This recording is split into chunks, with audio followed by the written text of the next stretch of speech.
Good morning to everyone. I'm Regin Paul. I would like to introduce the guest speaker of the session, Mr. Robin Rennie, data scientist at IQVIA Health Technology. He has completed his Bachelor of Engineering in Computer Science from Velamal Institute of Technology, Chennai in the year 2019.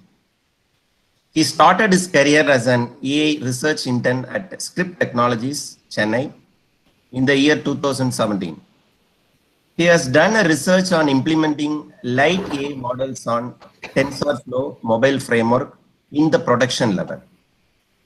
Also, an AI research intern at Innovation Incubator Trivandrum in the year 2018. There, he worked in various projects on enabling AI capabilities for product related to retail, fashion and automotive industry, OCR ready CRM application, fleet management system, recommendation engines, semi-autonomous systems, etc. Currently, he is working as a data scientist at IQVA Healthcare Technology, and he is working with various projects like building AI models for drug discovery, market mix models for healthcare industry, oncology analytics, etc. As a volunteer, he is an head dean in School of AI Kerala, which is created for managing a community for AI in Kerala. The main motive is to helping students by conducting non-profit AI activities.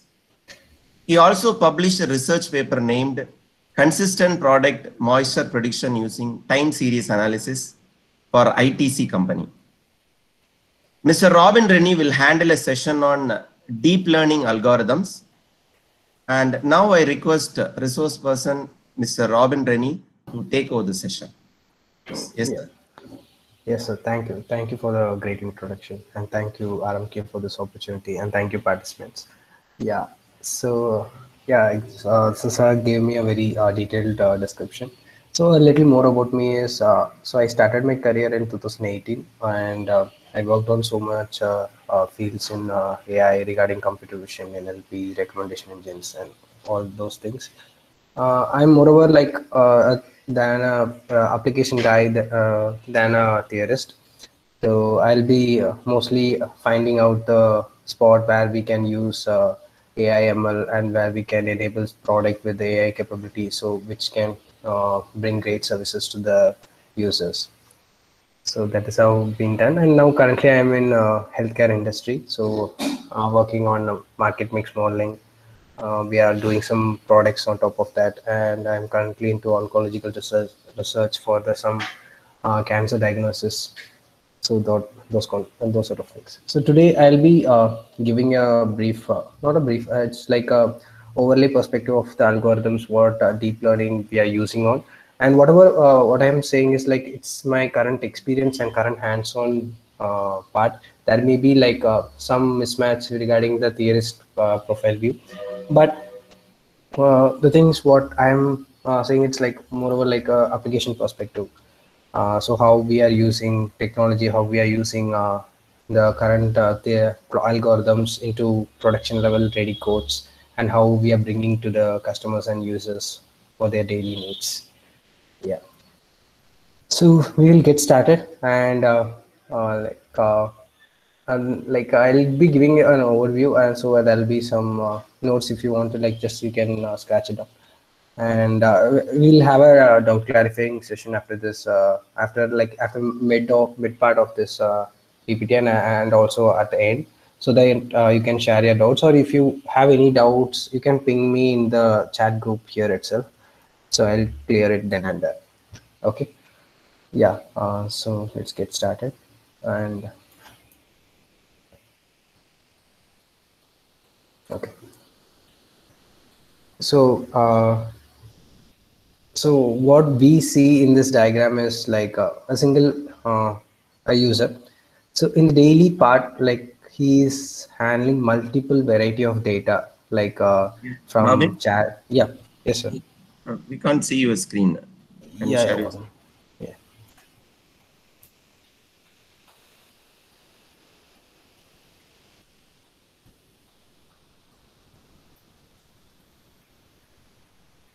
Yeah. Yeah, it is visible now. Yes. Yeah. Okay. Yes. Sir. So you can see a user over here. So what the user is doing is like he's interacting with multiple variety of multiple kinds of data where in high volumes and in the daily data. At least like whoever owns a smartphone today daily consumes as per an average daily consume around 2 GB of data, which will which will consist of images, text, voices, a lot of other things. So from the daily needs of a human, the thing started with like the big breakthrough of big data. So this is one stats which is like recently shared in the data science medium. So in a 60-second average, in average, what are the things were being like the data movement was there. So Facebook, if you take Facebook, it is like 1 million logging is happening within 60 seconds. 18 million WeChat is going on. So YouTube, 4 million videos has been viewed, and in Twitch, 1 million views of gaming things are going on, and a lot of other varieties of things are like happening. And you're also like consuming large variety of data. So what I'm trying to say is, so we started to step into the era of dataism. So in dataism, like what we will have is like we have plenty of data. So from the last 5 years, we have generated terabytes of data, and that gives advantage of doing some building some AI models, building some decision making skills, building some automated systems, etc., which will reduce our efforts, which will reduce our time for making things ready. So I just dissected every things of my topic. So my topic is like deep learning, how it is used in big data analytics. So I will take a step-by-step walk through like what is big data, what is analytics, and what is deep learning, and what are the deep learning algorithms we currently use in a production level in a industrial perspective. So coming to big data, so a data is normal, like just a gather of information is called a data. So what is big data? So big data is it's a field where we will handle large volume of data sets and complex data sets. Complex is different, volume is different. So complex is there will be like lot of categories, lot of noise, and lot of impurities in data, and many calculations, something complex it is. And volume is like how much volume we have, like petabytes of data, terabytes of data. So one then after the big data advent, like the training complex model became a huge task, and two major things pop up in the big data era and the deep learning thing. One is the power, and one is the computing resources. So due to the GPU, the graphic processing unit, which you have seen in NVIDIA, then Ryzen. So because of that microchip inventions, we are able to process millions and billions of calculations within a single go. So okay, so make this note, like in big data there are 8 V's we should like try to understand while we looking at any data. So one is the volume. So first we see data is like there. Say if you are going to do some project regarding to some college analysis or some attendance analysis, so you will be seeing like first you'll be checking is the volume, how much volume it is, whether it is a GB of data, whether it is like how much volume it is. Next is whether this is the volume of data we are looking for, whether this data is enough or not. So we have to check that. Next is the value, whether this is related to, if you're going to build an attendance classification system, whether you are having all the set of features which is related to attendance classification. Because in some data, there will be some financial management data which is irrelevant to the attendance system. So we have to segregate those things. Veracity, like yeah, the same thing, but first is like we are checking the value, and second is we have to make sure whether everything is going fine, whether the data what we are collecting is good, whether the process we are following for data collection is good. Next is visualization, whether we are able to visualize the data, whether it makes sense, or whether it is able to, whether while looking at the data, whether we are able to take decisions. So those sort of things.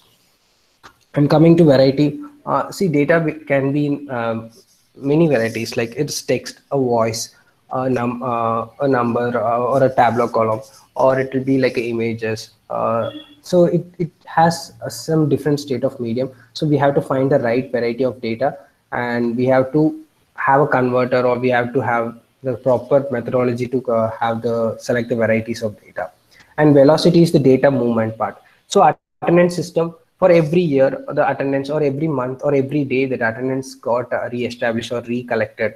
So that we have to check how much momentum the data is changing. So based upon that only we will do the analytical part, how much we have to improvise, and how much speed we have to do the calculations, and how much effort it is needed.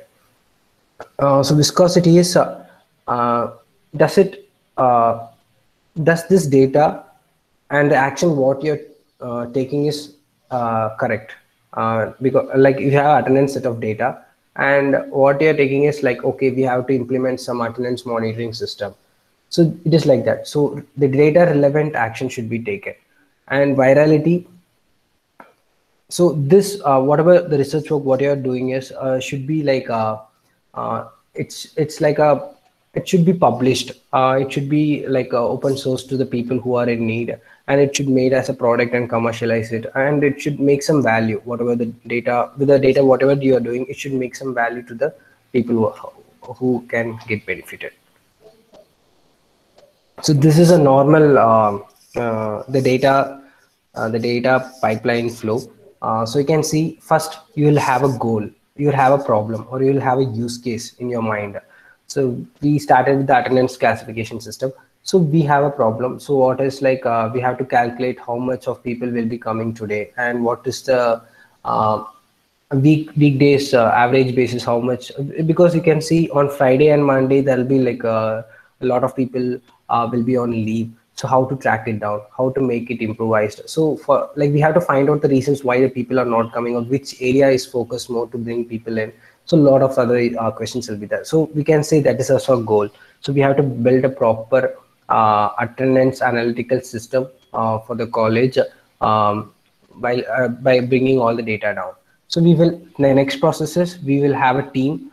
We will start creating the data collection structures, and we have some technology app or some Google Forms or whatever it is. So we will start collecting the data. Then we will have a set of team to clean the data, like to make sure the data what we collected is correct, whether any irrelevant data is present inside the pipeline. So those sort of things. And next is enrich the data. Enrich the data is like there is a process called feature engineering in data science. So using that, we will be enriching the data by doing some mathematical things like statistical approach. Then we will be visualizing the insights. So how much so far the college has been performed, how much people came into the college on the daily basis, and how people are getting on leave, and those sort of things. Next is, so whatever you see, 1 minute. So whatever you see till this, it's like the data analysis approach, and whatever you see after this, or data prediction approach. So you can see one thing.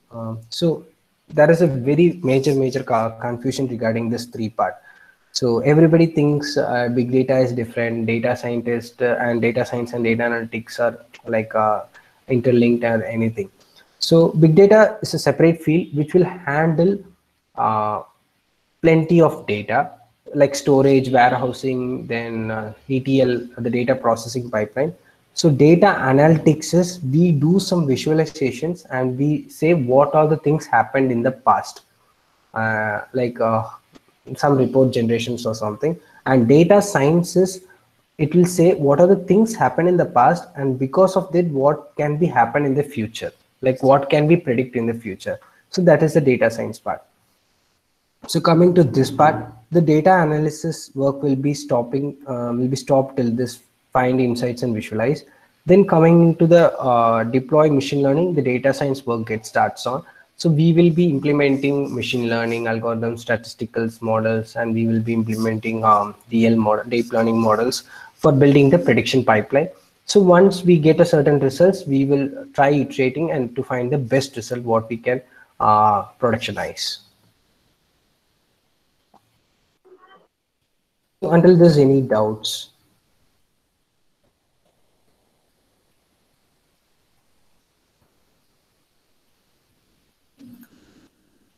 Hello.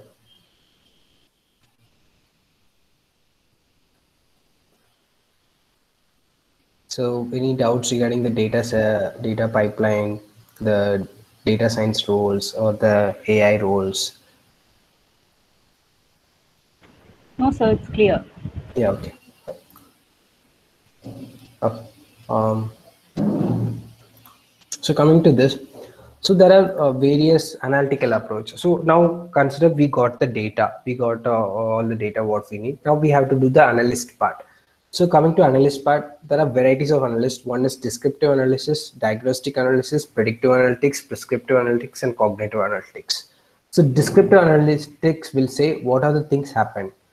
What are the things is like attendance, this much average of people came to college, and this much things happened in college. So those sort of things. And coming to diagnostic analytics, it will say why the things happen.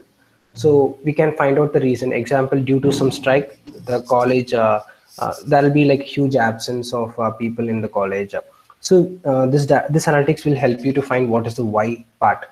And coming to predictive analytics, it will say what we can do in the future. Like we have set of data and what we can predict in future. So if there is a strike going to happen, we can calculate approximate amount of people who will be like attending the classes. And coming to prescriptive analytics, we will say, okay, the strike is there and this much people came in, and what will be the reason and what will be the various features. It will be like that. It will be like saying the answer and we will be asking the question. That is called prescriptive analysis. Till predictive analytics, we will say the question and the answer will be like delivered from the analytics. But in prescriptive, we will say the answer and the question will be constructed. So it is way kind of like that. And cognitive is like most of the things are automated. So it will give you all the varieties of analytics and everything is like automatic process, but it's still in the R&D stage. And many companies, like I think one thing is called IBM Watson. So they have some competing cognitive tools. So where we will put the data and will automatically classify all the things for us, and it will suggest some methodologies for us. So that is there. Okay, why the big data analytics is cost reduction. So company can, if they have any product using big data analytics, they can reduce their cost by fixing some issues and automating some things, etc. And faster, better decision making. Like say if there is a rain, if there is a cyclone is going to hit, if we say beforehand of 2 days or 3 days, it will be like 2 months or 3 months before that. It will be a very grateful thing for us. So it makes decision making faster, we can say like that. So next is we can bring new products to market. Now you can see many analytical products came to the market from your from test result analysis, varying from meteorological analysis and satellite imagery analysis. A lot of things came into the market just because of one thing is the data what we have. Since Amazon had a good amount of data, they started doing market research analysis on the e-commerce, and they have a better grip on that e-commerce site. And Facebook, they know everything about us, what we do, what are the things we gonna do, and what we want to do itself. They can just like predict that. Okay, so now coming into the so the analytical approach is simple as that. So we will be using visualizations and all this thing. I don't want to go a bit deep into it because that is like a little off topic. But I want to just make sure that is associated with whatever the things we are going to do in the deep learning and with big data analytics. Yeah, coming into the hierarchical order of that artificial intelligence, machine learning, deep learning. So everybody confused with this term always. Machine learning, deep learning, and just a simple glance. So artificial intelligence is it's a field which existed like 50 years back. Due to the advent of big data and power, the computing power, it just take its step forward, and people started to implement and take advantage of this movement and create new products and new inventions on top of this. And machine learning is, it's a subfield of artificial intelligence. So here machine learning is, we will find patterns in data using statistical approach, using some machine learning models, algorithms, etc. And coming to deep learning, it is like mimicking the human brain. We can say it is like we are creating some neural network programmatically, and we will do the the data identification, the pattern identification part, and do some predictive and classifying analysis. Okay, so coming to deep learning. So deep learning is nothing, just we are mimicking, just we are getting some concept from the human brain, and we are programmatically creating some neural networks, and with the use of GPU and the too much data, we are doing some predictive analysis and some diagnostic analysis with the data what we have. The one advantages I'll discuss further. So another one is automatic feature generation. So that is also I'll just convey in the next slides. So I hope you all had a session regarding deep learning neural networks in your previous sessions. So here is, you can see how the magic work is. The neural network consists of three major layers. One is the input layer, hidden layer, and output layer. Because of the non-linearity fashion, and because of the automatic feature abstraction, it will be very easy for the neural network to predict the things what we are giving it.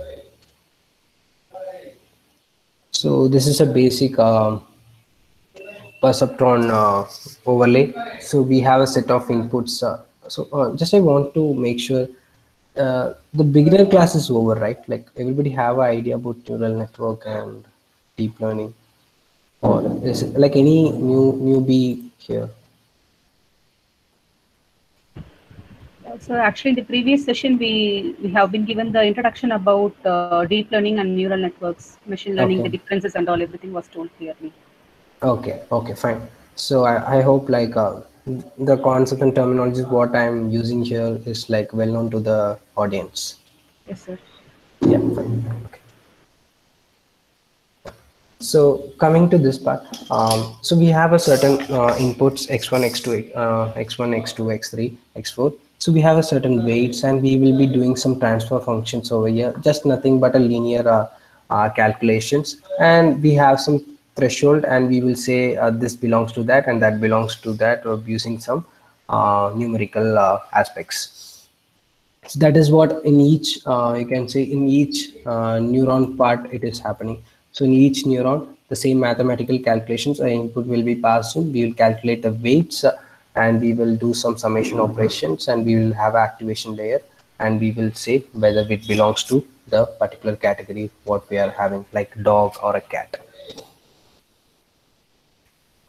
This is one another major question, like everybody get confused with the linearity and non-linearity.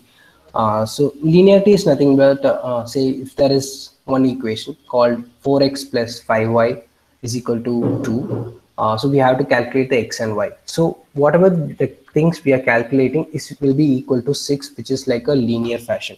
So we can say the equation, we will start from this axis. It will construct a point like this, and we can find a straight linear fashion of boundary between the data sets.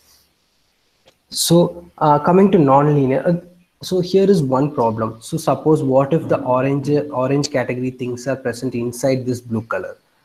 How can we classify that? So is that draw option? Not there.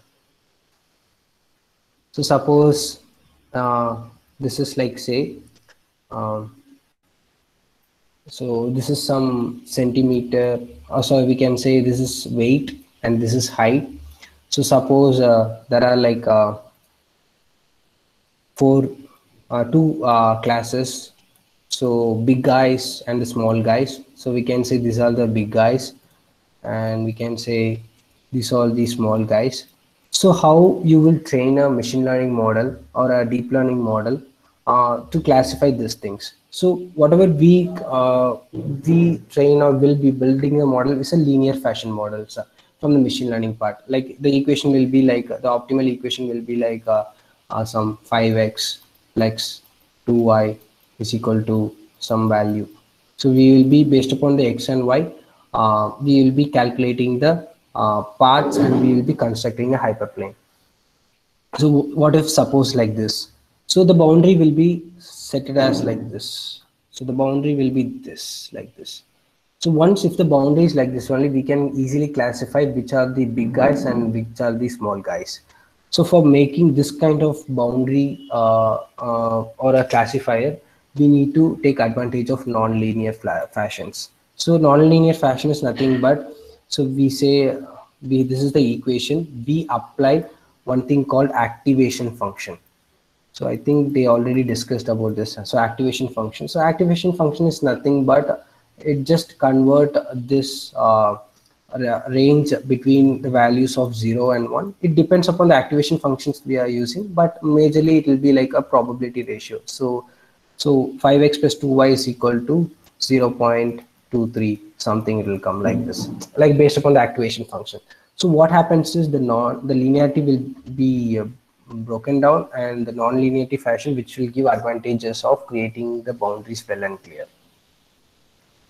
It is a quite confusing concept, but it is a must thing to know when you use deep learning for your projects or something.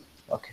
So, as you already know, the neural network consists of an input layer, a hidden layer, an output layer, a cost or loss function, an activation function, and an optimizer. And another one thing is a transfer function, which is nothing but the summation operation.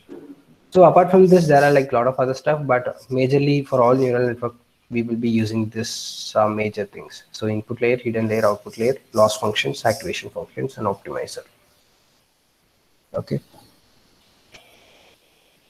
Okay, so why we are using deep learning for big data analytics? So big data analytics, as I said, that what are the data we are collecting? Maybe it's from devices, maybe it's a manual data collection, or maybe it's from some different third-party sources. So the data will be in any format. So we call those kind of data raw data.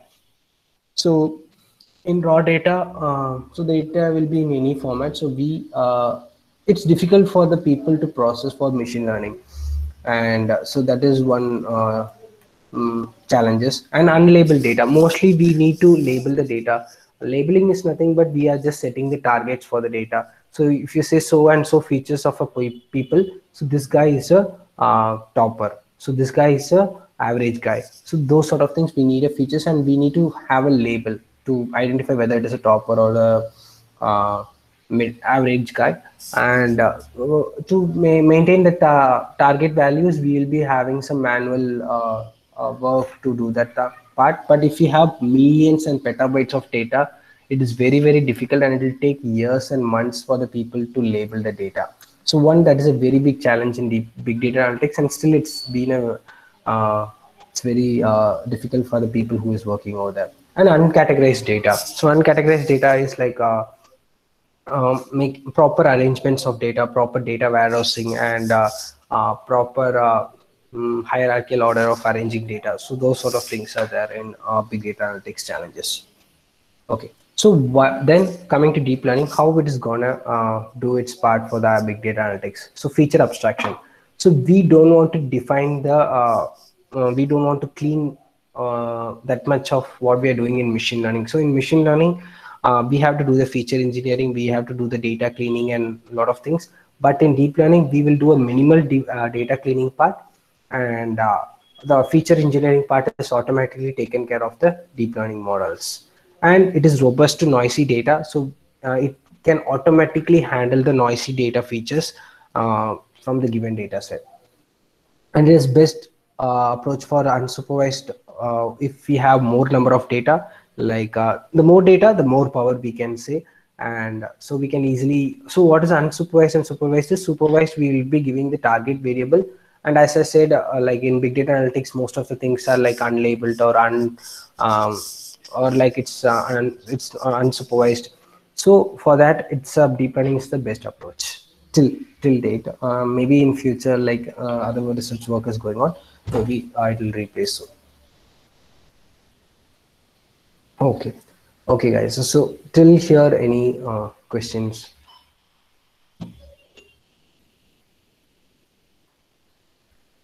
So I hope I'm. Excuse me, sir. Yeah. Sir, like how the data will be standard, sir? Like how will you? Is there any standard data or standard sets you have from where you collect the data?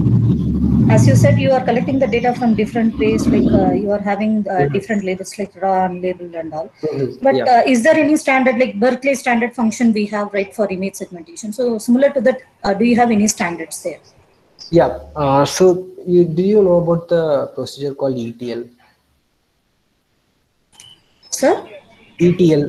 Do you know about ETL? ETL. I have heard about it, sir. Okay, so ETL is nothing but extract, transform, and load. So what happens is when we collect millions of data in raw format, we will have some certain frameworks, ETL framework. There is a software called Talend and RapidMiner. Many softwares are there, and many codes are also available. So what this framework will do is this will take the data set, clean it. Example, we are working in some stock market. The data format will be more or less the same, but the data will be very messy.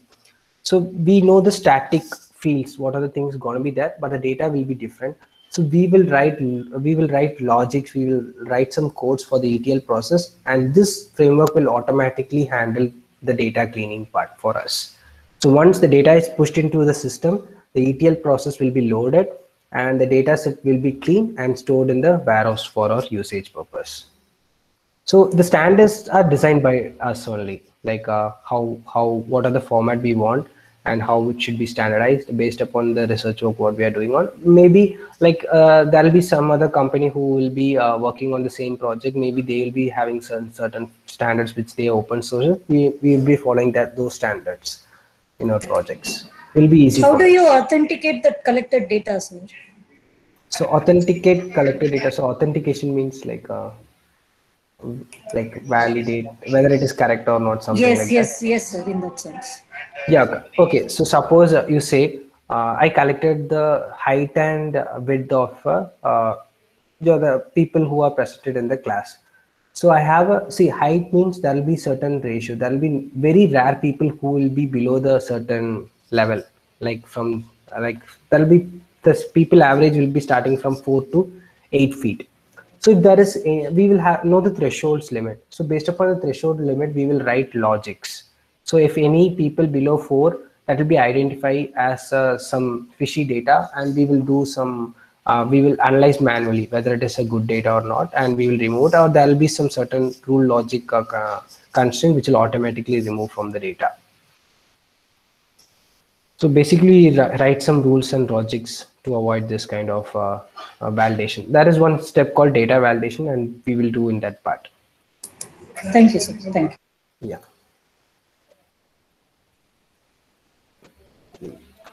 Any other doubt?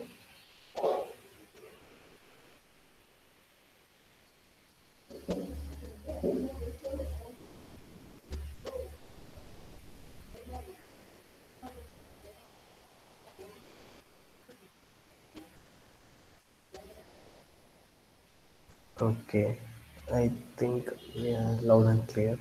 So, okay, so can I jump to the algorithm part? Yeah, okay. So algorithms, it's nothing for the deep learning. So when we say algorithm, the algorithm differs based upon the instructions. Maybe like when I like studied in my BTech classes, so every algorithm changes by the logic, how they are using, how they are making things work. But coming to deep learning algorithms, the network structure changes. So the many people worked on this network analysis part. Not network means not the network what that the cyber network, it is like just a neural network.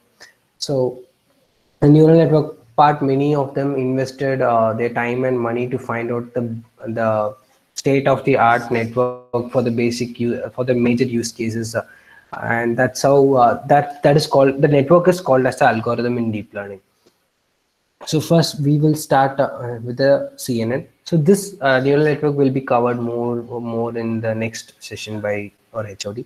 So for this CNN part, so convolutional neural network. So those who have experience in DSP, digital signal processing, this is inspired from ECE core subject. So it is like handling the frequency data. We will use convolutional approach. So from that, they invented this convolutional neural network, which is processing images and object detections. And the structure will be like this. So here you can see an input image and a convolution layer and a pooling layer. So this is all nothing but a neural network. So okay. So I'll share this link to our group here. Okay. So just open this link. So once you open the link, you will find a site like this.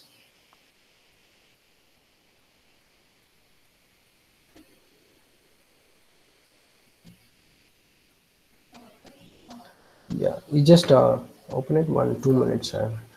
I'm getting a call.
So participants, kindly stay connected. So Robin sir will continue.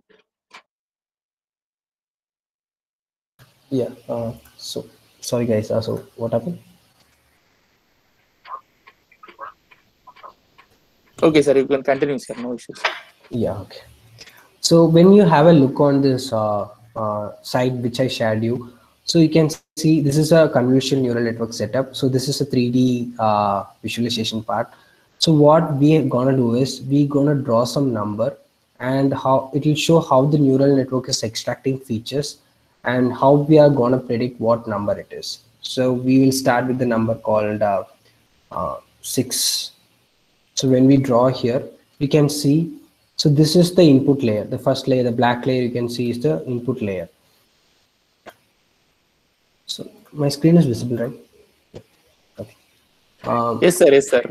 Yeah. So the number is 6, and you can see like we have 3, 5, 6 CNN layers, CNN modules in the CNN filters in the first layer, and you can see how the features are getting extracted. So one is extracting the major dark side part of, one is covering the edges, the lower edges, one is covering the upper edges, and one is covering the inner part. And you can see how the weights are getting classified. So what kind of filter we are using and how the calculations is happening. and what are the outputs we are getting. So this is called the CNN structure and the CNN layer, and you can see the feature. We will call this as the feature maps. So here you finally see some calculated feature maps, which is the fully connected layer, we will call it as. So in this fully connected layer, we will have some activation functions, and we will say how it is identified as 6, how this feature maps weights are contributed to say this is as a 6. This is just for visualization purpose and just to for make it understand how the CNN neural network is working on.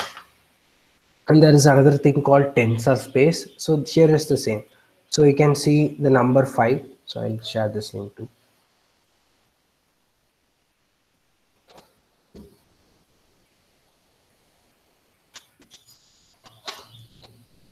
So this is nothing but a matrix of number, this 5.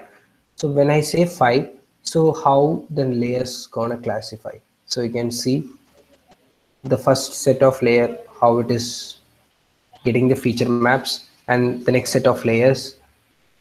And as you see, the feature maps gets diluted and we will only get the right feature what we have to generate as a feature map. So when you see this green color part, this is called a fully connected layer, which will contain mostly the major feature maps.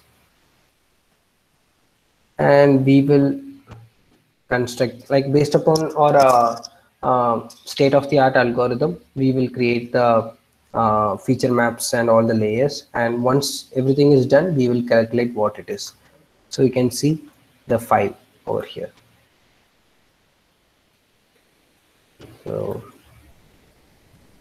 So you can see, so it has some value. So if it is certain value in the fully connected array, we will classify it as 5. So for this, we will use the loss function, we will use optimizer.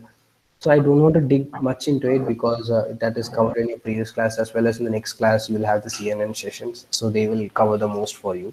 I'm just giving the overlay. The CNN will look like this, and this is how the neural network will work in the fashion what I'm showing.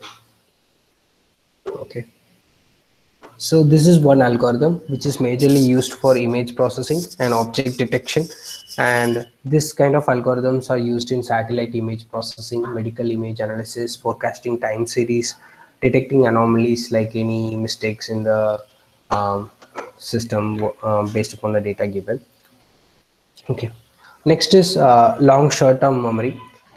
This is also, so in the neural network when you saw the bubbles, but here the bubbles are replaced with the set of activation functions and calculations and summation operations.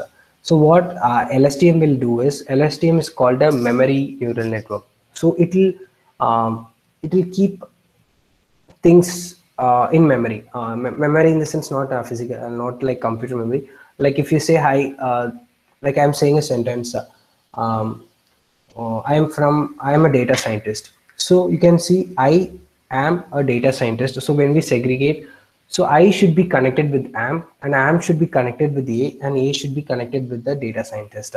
So it cannot, like, we need to understand which all the things connected to what sequence. So to understand the sequence order, we will use LSTM networks, which is majorly used in NLP, chatbots, and music compositions, pharmaceutical development. So one company is there which is called AIVA. So this company is generating music using artificial intelligence, and the major thing algorithm what they are using is LSTM. So to understand the track of the current rhythm and all the stuff.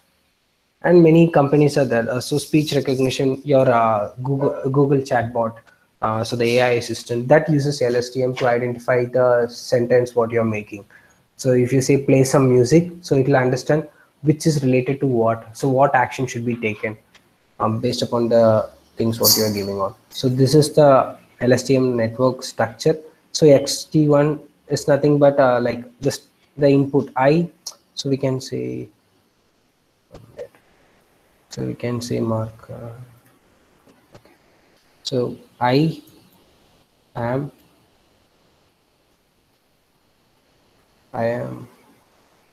good. So this neural network will identify how much I, am, and good are connected. So it will say I and am is 99% should be near to that I and am good should be like 92%. And this is like first set of approach learning. And when we say like in the next set, so if say I good am,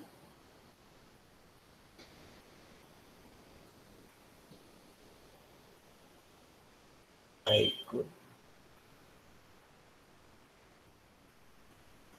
am, so here the percentage will change. So the percentage will come as like 55, and it will come as some 25. So this will identify the probability ratio, how each words are getting connected. So for this this probability calculations, we use a certain set of already published working methodology. So that methodology is called the long short-term memory networks. So LSTM we will call it as. Learn and memorize long-term dependencies, recalling past information for long periods in the default behavior. Okay. So the another version of LSTM. So we have a network which will understand the long-term relations with the inputs. So making advantage of that, what we will do is we will construct a use a cyclic process that is called a recurrent neural network. So here we will be doing is, so what we will be doing is, see, suppose for my moisture prediction, I have used RNN and LSTM only. So in moisture prediction, what we will do is, so there is a storage area, and we have to set temperature to the moisture controller to maintain the product's moisturity. So at every time, the moisture keeps on changing based upon the product's temperature condition.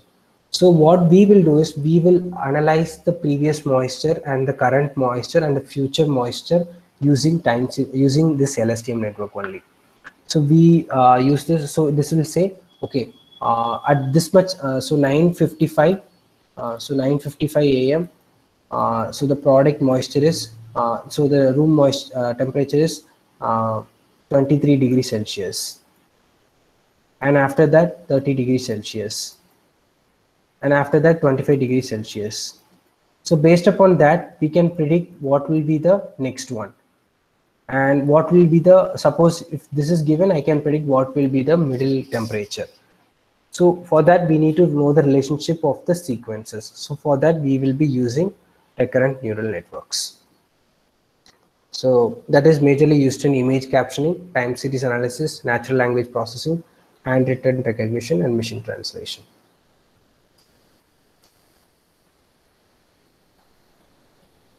Okay, so there is one site called this person not existing. So I'll share this link to you guys. So just visit this site. So every time when you reload some images, you will find a human face. These persons are not existed in this world. This is all generated using artificial, the neural network, which is called GAN, Generative Adversarial Network. So what it is doing is, it is just collected all the millions of face images. So whenever you reload it, it will generate some random faces, which is like mostly like as in reality. So these persons are not existed in this world, and they claim like that, and it is true also, and people have acknowledged it that.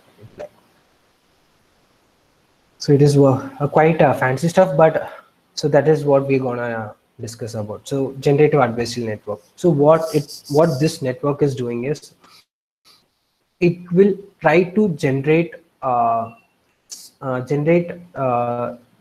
things related to what are the inputs we are giving. So example, say we have a set of cartoon characters. We want to do something different cartoon characters, which based upon this cartoon characters what we have given. So this adversarial neural network will identify automatically what are the major features and will generate some random stuff which will be useful for some creating new characters or like finding different choices of characters to be used, some different ideas, etc. We tried using GAN. We tried one application called Rangola. So we already know, like everybody know about the Rangoli. So in Rangoli, uh, in Onam season, people will be trying different types of designs for the Rangoli. And in my previous company, it's like a hobby project. So what we did is we had plenty of Rangoli images which we scrapped from the internet, and we trained a generative adversarial network. So what this application will do is every time when you refresh, it will give different types of varieties and designs of Rangolis. So you can make use of that applications to generate Rangolis, and this is a very simple and sample example I'm giving. There are more advantages of generative adversarial network. So this is the structure. So what we will be giving is some real world example. Say I am giving the Rangoli images in the real example.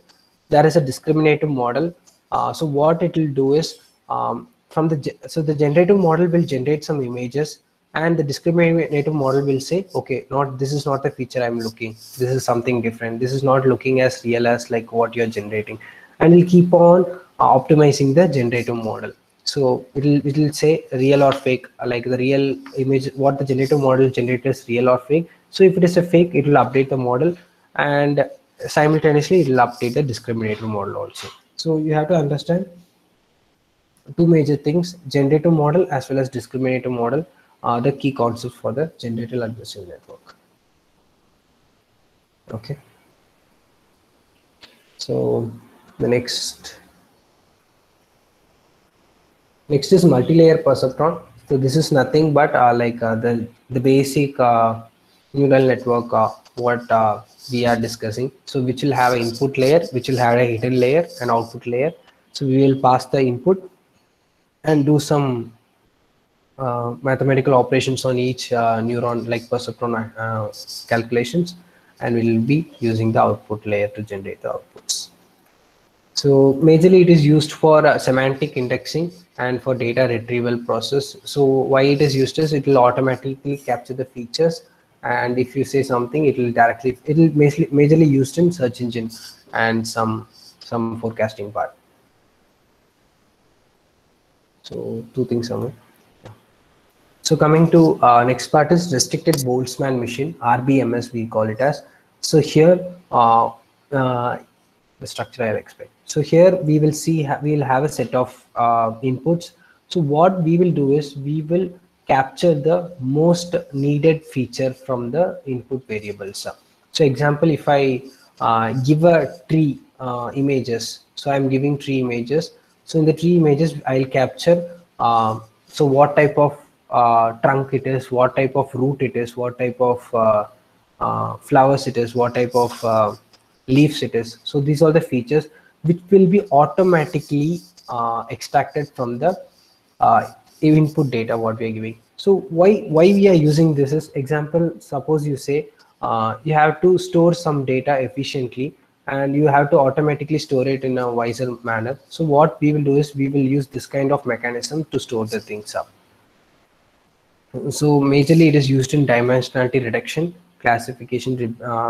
This is all advanced thing like related to recommendation engines.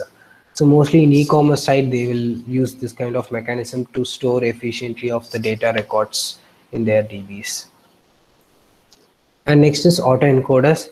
So autoencoders is it's nothing but the same neural network, but the fashion is different. The first part is called the encoder and second part is called the decoder. So encoder, what it will do is when we pass the input image, it will learn the feature maps and it will try to generate the same image what we are given as input in a quite good manner. So we will pass more number of samples. As much as samples we pass into the network, the decoder part will learn how to decode it very efficiently. Where are the things it is used as? Example is the satellite images. So in satellite images, what are the images we are getting is very messy, and sometimes we have good data, sometimes we have bad data. Since we have the good data and bad data combined, we can train a neural network. So if we pass a bad data, it will generate a good data for us.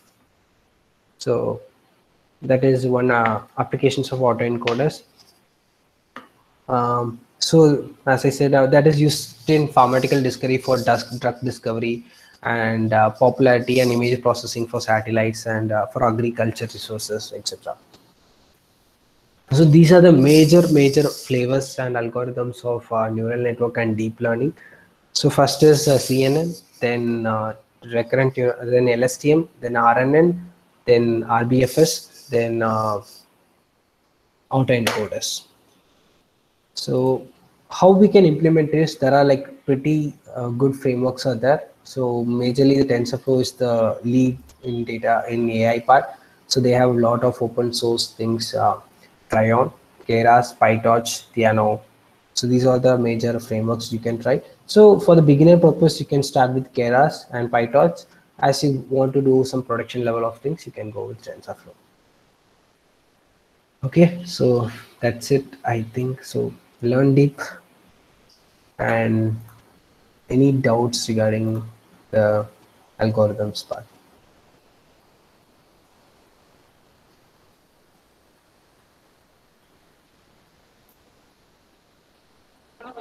So participants, if you are having any query or anything on any deep learning tools and all, so you can interact with Ravin sir.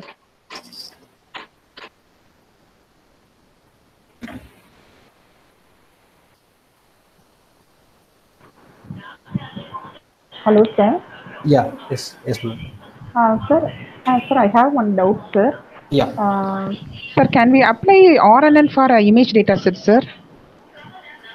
So if there is a purpose to identify the sequence relationship, we can use. Suppose you say you have 3 images, so each 3 images are like sequential.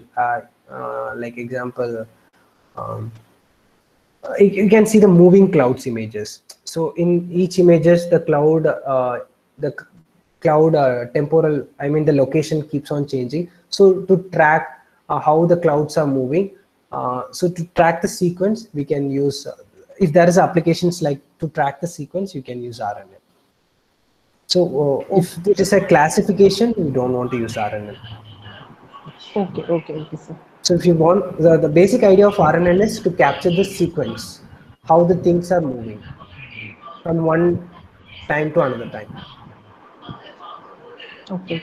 So only for time series data only we can apply RNN. No, in NLP, like to identify the sentence relationship. Okay, Like sir. when we are speaking something, how the and is coming between that, how the noun is coming in between that. So those sort of relationship. Say for example, for disease prediction, I'm asking, sir, for disease prediction, which algorithm is the most suitable, sir? So what type of data CNN it is? or RNN, sir? Image data set only, sir. Image data set, then it is CNN. Okay. So CNN is always like, now it is very matured algorithm and people are using it a lot. So yeah. Okay. Thank you, sir.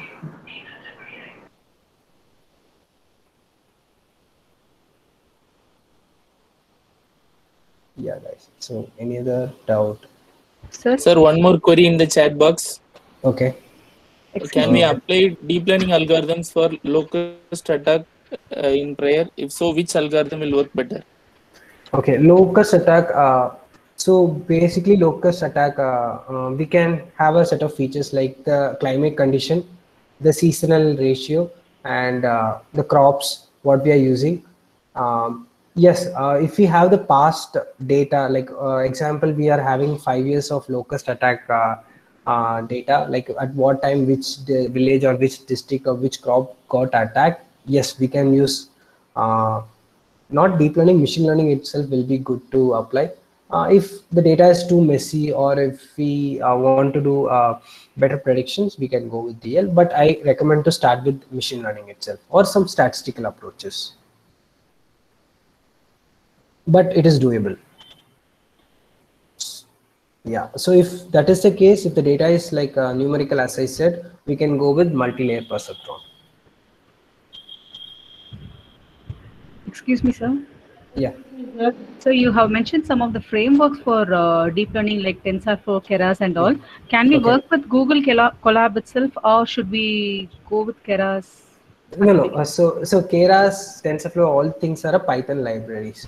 So Jupyter Notebook, I mean, so the Colab Okay, is just a running environment. okay, So we can import any framework. Got it. Hello, excuse me, sir. Yeah, yes, ma'am. Sir, I'm Mohan Shukanti. Actually, I have one doubt. Where we are applying in medical line this deep learning? So where we are applying it is for oncology studies. Example, we have regarding to cancer patients, we have the CT scans, we have the all the diagnostic report. So we will for the medical field, understanding the subject is very difficult, as well as doing the feature engineering part is very difficult. So we will go the DL approach because the feature selection is automated and it is like the best of the kind. So for that part, we will use DL and we are getting good results. Okay, sir. Okay, thank you. Yeah, majorly for drug discovery, it is very useful because drug discovery, like the chemical composition of a drug is very huge and trying different parameters is very difficult for us. And finding the right. So one more doubt, how we are taking input from that medical field? Suppose we are doing project means. Okay.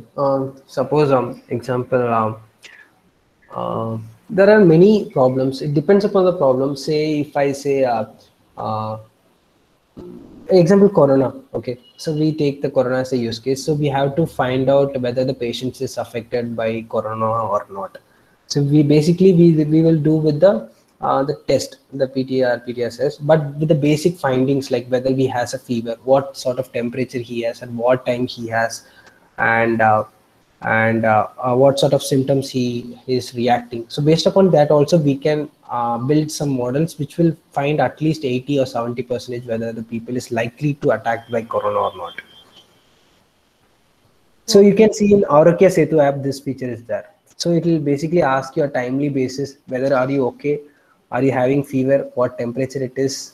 So those sort of things. It is nothing but a machine learning model is sitting at backend, and it is getting the information from you, and it is just trying to classify whether you are good or bad. Okay. Okay, thank you very much, sir. Yeah. Sir, one more question in the chat box. Okay. For disease prediction, which deep learning framework is suitable? Okay. So coming to this part, so for the disease prediction, if it is the images now, I think there is some image format thing is the DICOM format is there. Like medical images are not like JPG, PNG, what we are using. It is different from what we are using. It is like scan results like DICOM and many other things are there. The best what I have seen so far is like TensorFlow and PyTorch.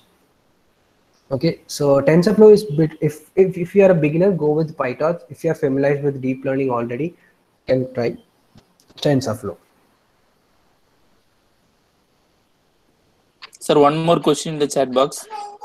How about for multimodal data, handling both text and image simultaneously? Is it possible? Which deep learning algorithm will work better? Yeah, recently this is possible. Example, we used this sort of use case, Pavitra. So the use case for us is you are having a meme image. So we have to identify what is the people expression and what is present over in the meme. So the meme will basically have an image and a text content over it. So we have to run simultaneously two algorithms. So one is for the image classification part and another is for text understanding.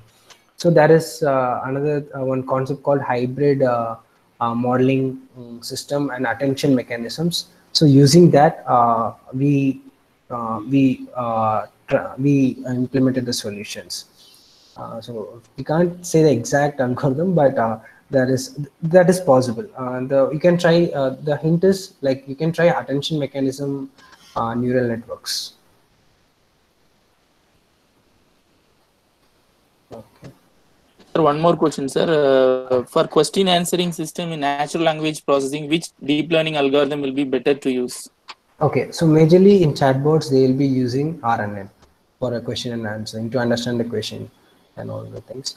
And there are many other algorithms. So one you can try is Hugging Face. Okay, so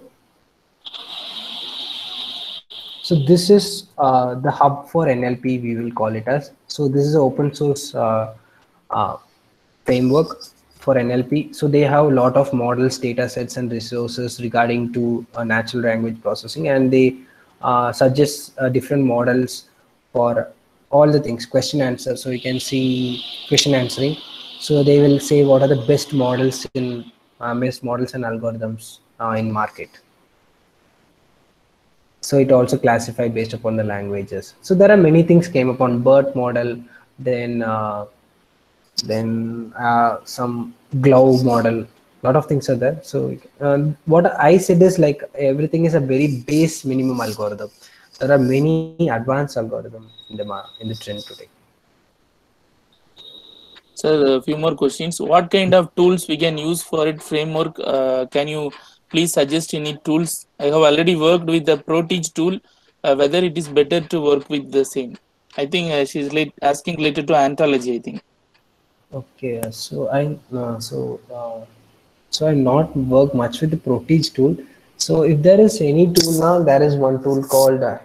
It's not a tool, that is some codeless framework, which is called the H2O.ai. So they provide many tools and open source softwares for various purpose, like for deep learning research and all those sort of things. So it is like drag and drop. So one is this H2O.ai and another one is RapidMiner. RapidMiner, it's like a drag and drop less code framework. So you can do machine learning stuff by basic understanding of the framework. Yeah. Robin, one more question. So can transfer learning work with the CNN algorithm? Yeah, then so yes, the major so example to train the model is not as simple as what we are talking. It is like it takes months, it takes days for things to train on, even if you have the perfect resources. So if you want to try some neural network, if you want to do some CNN, everybody use transfer learning mechanism. So in transfer learning, we will have the weights which already people trained on. So you can say transfer learning up for models CNN TensorFlow. So in TensorFlow, there is one TensorFlow hub. Okay, so when you go to TensorFlow hub, okay, so in TensorFlow hub they already have the there is, yeah, where they already have the model I mean the model weights file. You can see here. So storage, download the image flowers dataset, and they already have the chain model. Yeah, Keras hub layer. This is the model. So in TensorFlow hub you can find all the models, so you can use that model to train your CNN and using transfer learning. Basically most of the things are done by transfer learning only. So this is a basic site to find out the model which already people worked on, TensorFlow hub. So you can see varieties of models based upon image. So if you say image, so for image classification, so you can see find out all the model available, image classification. See MSNet, MSNANet. So based upon the algorithm, it's available. Yeah. So yeah, one question. Which is the best algorithm we used for medical disease analysis? Which is the best algorithm for medical disease analysis? It depends. It depends upon the data. We can't be so sure. If it is an image, there is like UNet is there. If it is an image, one model, one thing is called UNet, efficient net, UNet and efficient net for image classification for diseases. Or basically, for numerical calculations, there is XGBoost, decision trees. etc.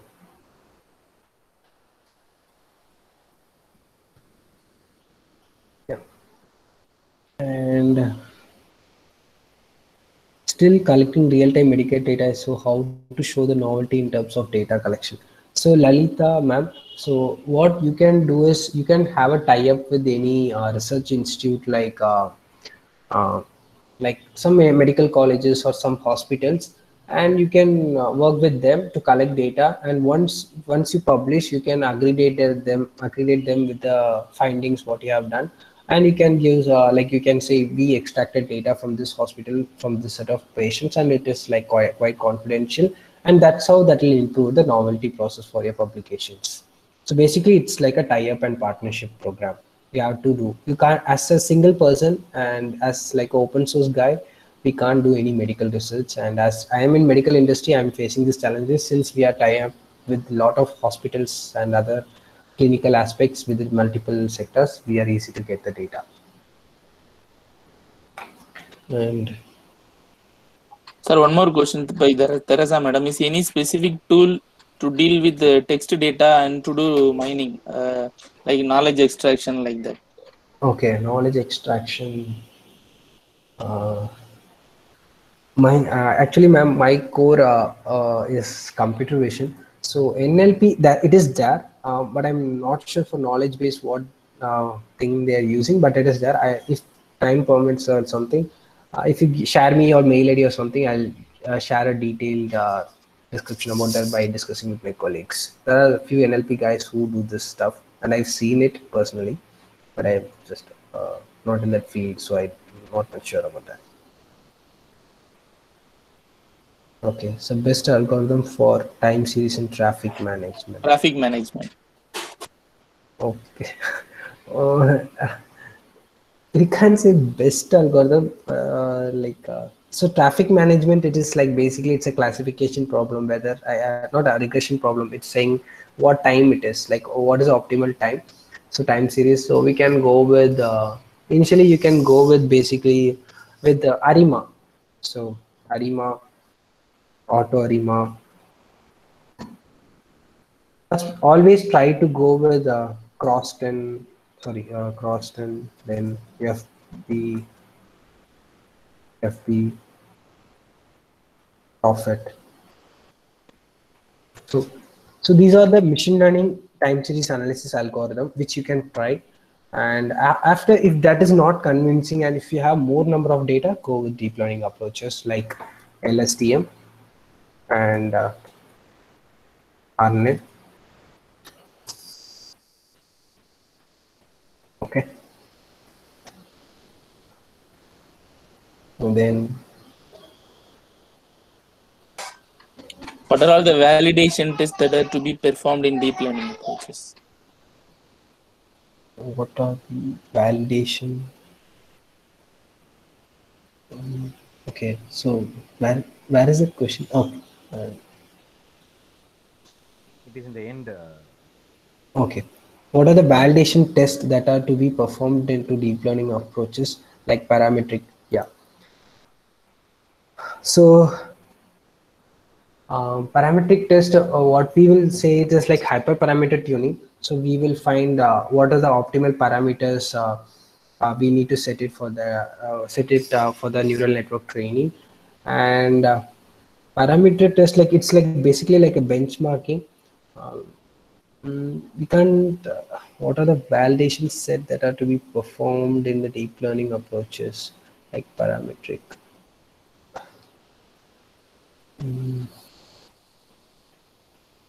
I need little clarity on this money or. I'm not sure about the question clearly, but yeah, the hyperparametric tuning test is there, validation test is there, data level accuracy test is there. So which test you're asking, I'm not sure, man. So if you can elaborate more or something, I can help you with. Yeah. And okay, so. Excuse me, sir. Yeah. So you have shown that 3D visualization for deep learning algorithms, no? So like that, do you know any machine learning 3D visualization algorithm tools or something? Okay, ma'am. So here is the problem with the machine learning is each feature is called a dimension. So when we have more dimension, we can't visualize stuff. Okay, okay, okay. So that is not if that is Okay. possible, it is will be a easy part, but it's not there. Machine learning by basic visualizations like a normal graph only we can understand. If it is a 2 dimension, if it's a multi-dimension, it's all by mathematics. Okay, okay, sir. It's Thank you. mathematics and hypothesis testing and a lot of things. Correct. Thank you, sir. Yeah.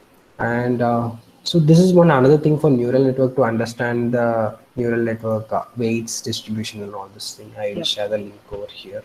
Yes, sir.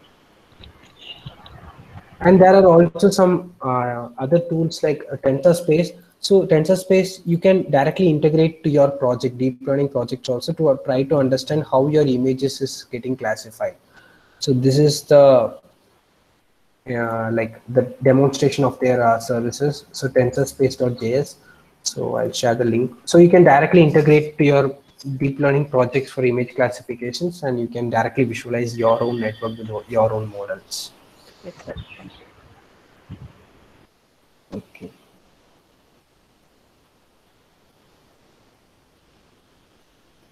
Okay. So Yeah, Sendil. Yes, answer. So I think no more question from the participants. Thank you, Robin sir, for sharing your experience. Really, it was a wonderful session. We could feel it through the questions that has been raised from the participant side. Thank you, Robin sir. Even you have shared a lot of online tools and portals for related with deep learning. Thank you so much, sir. yes. Yes, sir. Thank you, Sindhya sir, for the Thank you, Robin. Thank you. Yeah, for the invite, and Arun Manikam sir. Thanks for RMK, and thank you participants for keep supporting me for the session. And it's happy to be with you. So if you have any doubts, I shared my mail ID in this channel, so you can ping me anytime with your queries. So I can help you with the skill set what I can do. Yeah. Thank you, Robin sir. Thank you. Dear participants, now we are breaking for lunch. The third session, that is post-lunch session, will begin shortly by 1:30. Thank you, participants.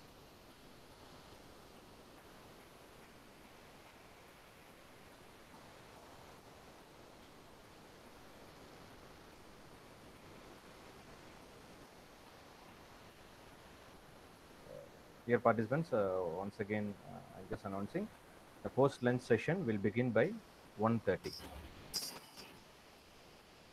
It will be a hands-on session. So already the software needed for the hands-on session has been already shared in the WhatsApp group. Hope everyone have.